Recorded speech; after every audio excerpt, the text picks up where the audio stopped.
Bismillahirrahmanirrahim. Assalamualaikum warahmatullahi wabarakatuh. Waalaikumsalam warahmatullahi wabarakatuh.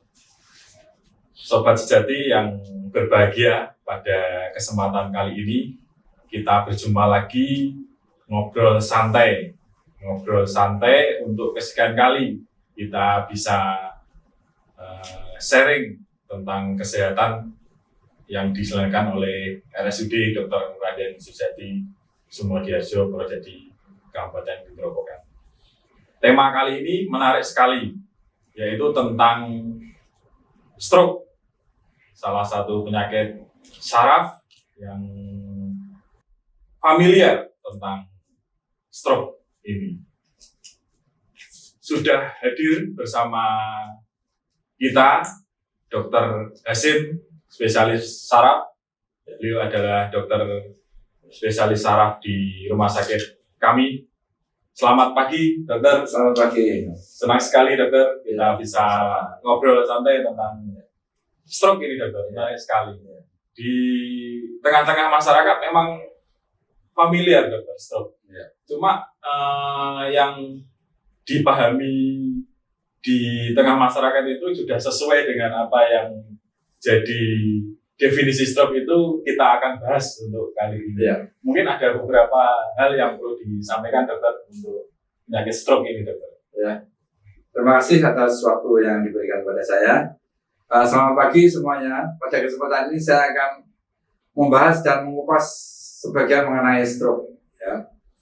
Jadi memang betul apa yang disampaikan tadi, stroke itu sudah familiar. Jadi banyak masyarakat yang sudah tahu.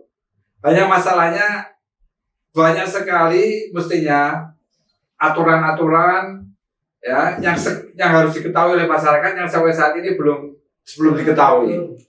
Ya. Jadi seperti kita ketahui bersama bahwa insiden stroke atau angka kejadian penyakit stroke ini selalu meningkat dari tahun ke tahun. Menurut survei itu menduduki nomor 2 kematian tertinggi ya di Indonesia ini. Dan di luar negeri juga seperti itu. Sebetulnya memang ada banyak faktor yang sangat berpengaruh dengan adanya stroke. Definisinya sendiri, stroke itu serangan tiba-tiba. Ya, serangan yang terjadi secara tiba-tiba. Tidak bisa tidak tiba-tiba, harus mendadak. Itu definisinya. Kenapa? Aliran darah di otak itu mengalami gangguan secara tiba-tiba. Nah, itu yang disebut dengan stroke. Ya, bisa pecah pembuluh darah, bisa tersumbat pembuluh darah, bisa mengecil atau vasospasme, dan dengan terjadinya gangguan aliran darah di otak dalam beberapa detik aja orang sudah jatuh. Nah, sebetulnya untuk tandanya itu mudah saja sebetulnya. Hanya di sini faktor segera. Jadi ada istilahnya golden period. Waktu standar emas untuk stroke itu 3 jam pertama. Ini yang sampai saat ini sulit sekali dimasyarakatkan, ya, diedukasi ke semua masyarakat supaya pasien yang mengalami serangan stroke ini segera dibawa ke rumah sakit. Bahkan kalau bisa 3 jam pertama sebelum stroke itu berlanjut. Karena pada saat itu sel otak yang mengalami gangguan aliran darah tadi, mau itu pecah atau tersumbat, itu dalam keadaan setengah mati. Ya, kalau kita segera memperbaiki aliran darah di otak, orang tersebut akan terselamatkan. Ya, jadi oleh karena itu maka sebetulnya segera ke rumah sakit ini sangat penting. Itu yang mungkin nanti bisa diteruskan oleh teman-teman semuanya yang mendengarkan ini. Jangan sampai pasien ditunda, bahkan sampai berhari-hari. Itu sel otak yang dulunya setengah mati betul-betul mati. Dan kalau sudah mati, itu akan menimbulkan kecacatan seumur hidup. Oleh karena itu, menurut WHO sudah dicapai, sudah diberi patokan, stroke itu adalah serangan otak yang tiba-tiba dalam keadaan di mana akan terjadi penurunan fungsi saraf sesuai area di otak yang pembuluh darah yang terganggu. Bahkan kalau terjadi perdarahan tadi, pasien bisa meninggal. Dan kalau dia hidup pun mengalami kecacatan. Bahkan kecacatan nomor 1 dari semua penyakit yang ada di dunia ini tuh penyakit stroke. Itu, Mas. Jadi mungkin tanda dan gejalanya mudah untuk ya, betul. deteksi oleh masyarakat. kita, Teman-teman ya, itu sebetulnya singkatannya segera.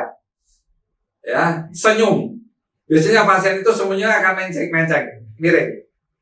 Karena ada sebagian pembuluh saraf di wajah yang terganggu, sehingga dia mulutnya perot.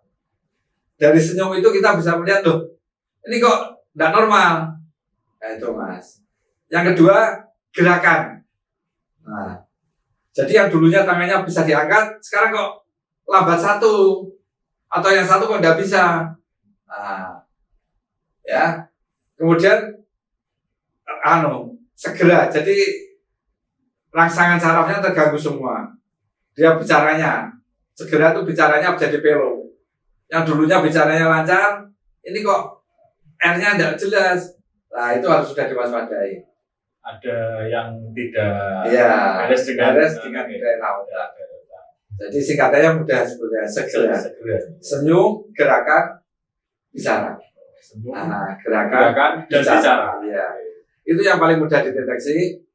Ya, sehingga masyarakat lebih cepat tahu dan dibawa segera ke rumah sakit. Itu yang lebih penting. Sebetulnya apa itu yang memicu terjadinya stroke seperti itu? Betul.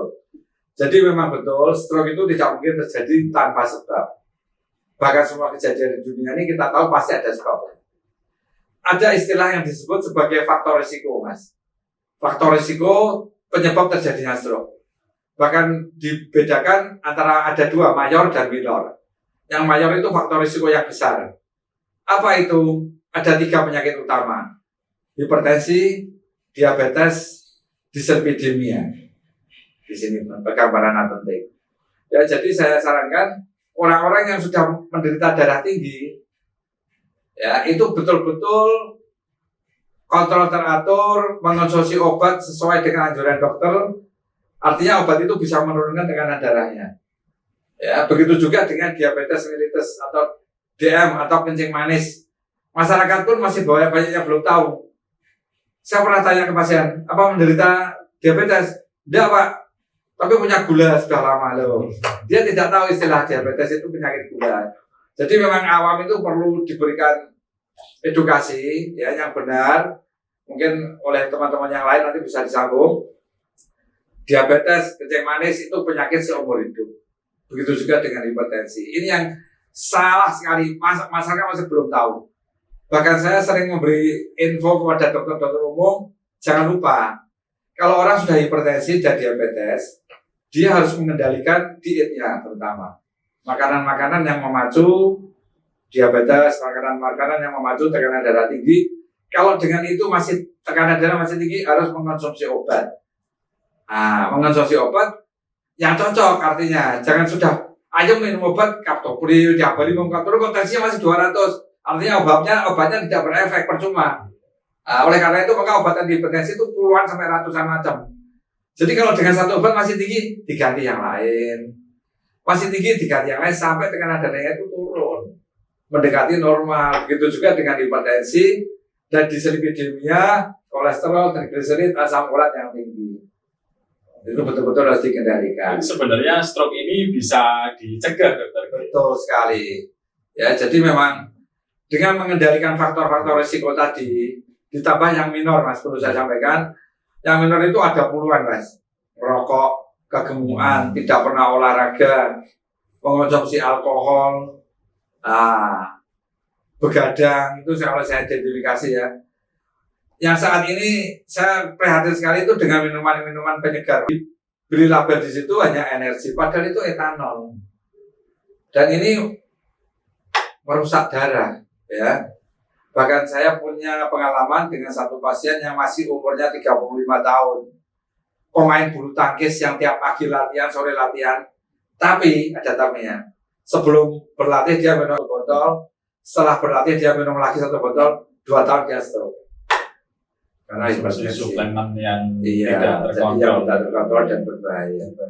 Itu yang harus diwaspadai juga, gitu, Mas. Jika sobat sejati atau keluarga yang ada di rumah sudah menderita stroke, apa yang harus dilakukan? Ya, benar sekali. Ini juga menjadi perhatian pada keluarga-keluarga yang di rumah, yang lain yang punya pasien stroke. Kontrol teratur. Karena ternyata angka stroke ulang atau stroke yang berulang atau kekambuhan stroke itu menurut penelitian terakhir 50% terjadi. Jadi kalau ada orang 100 menderita stroke, itu biasanya yang 50 nanti stroke lagi, Mas. Dan stroke yang kedua, ketiga itu akan menambah keparahan pasien stroke. Jadi pasien itu harus kontrol teratur, diedukasi, disayangi, ya sama keluarganya, dilatih. Ini yang harus diedukasi ke masyarakat. Karena kalau sudah stroke, bapaknya nanti disia-sia sama anaknya. Wah, wis percuma gitu aja gimana. Ya, yang harusnya minum obat untuk pencegahan stroke, ada mas obat untuk pencegahan stroke itu harus diminum 1 tablet setiap hari seumur hidup. Itu penelitiannya. Tidak sulit, obatnya hanya aspirin 80 mg. Itu sudah diteliti dan oleh Drug of American Food itu diberitahukan bahwa harus diminum setiap hari seumur hidup.